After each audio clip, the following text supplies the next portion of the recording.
ভাই। দিদি ভাই কে, তুমি না আমি? না আপনি দিদি ভাই। চলে আয়, চলে আয়। কখন থেকে ওয়েট করছি। তো চলে এসছে এখন তিন্নি রানী, আর এখন খাবার সার্ভ করা হচ্ছে। খুব লেটে এসছে, প্রচুর লেটে।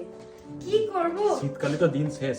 হ্যাঁ, এখানে তো আরো আধা ঘন্টাতে পুরো রাত্রি হয়ে যাবে। তারপরে খাইও নি সকাল থেকে। হ্যাঁ, কেন কি আমি এখানে ওয়েট করছিলাম না, ভালো খাবার খাবো গিয়ে। ভালো খাবার খাওয়াবো না, এত লেট করে কেন এসছিস? আমি বসে আছি জানিস কখন থেকে।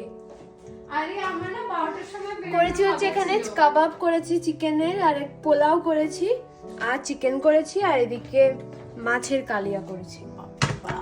কোন মাছের কালিয়া ওটা বললাম? রুই মাছের।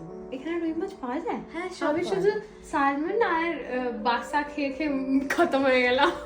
কিন্তু লন্ডনের কাছে থাকা তো আরো বেশি তো ভালো তো তোমার। কোথায় পাওয়া যাচ্ছে? আমাকে জামাই ষষ্ঠী হচ্ছে। ওরা তো জামাই ষষ্ঠী হচ্ছে। হ্যাঁ, আমি আচ্ছা, কত জল কি গ্লাসে দেবে? জল কি গ্লাসে দেবো?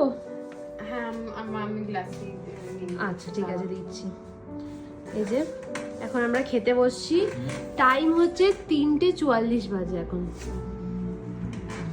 সরি Sorry, গাইস, কিসের? দিদিমণি এখন Sorry, দেরি করে guys. এসেছেন তার জন্য। আমি ঘুম থেকে লেটে উঠলাম। আমার সাবমিশনই আমার কালকে শেষ হয়েছে। আমার এতদিনের ঘুম পেন্ডিং ছিল, তো ওটা ঘুমাচ্ছিলাম। ওদিকে ভালো করেছিস। ভালো করে যে ঘুমিয়ে নিয়েছো, ঘুমটা খুব দরকার। চল এবার খাওয়া শুরু কর। আপনি কেমন খেলি বল? ভীষণ ভালো খেলাম। ভালো খেয়েছি, ভীষণই ভালো। এত কিছু বানিয়েছে দিদি ভাই। তো কিছু না। কেন এত কিছু না?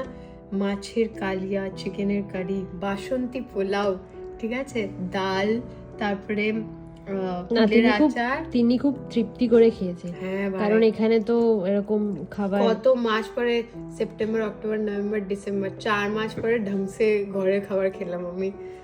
উফ, যাক ভালো হয়েছে। খা খা, ভীষণ ভালো ভালো। করে খা।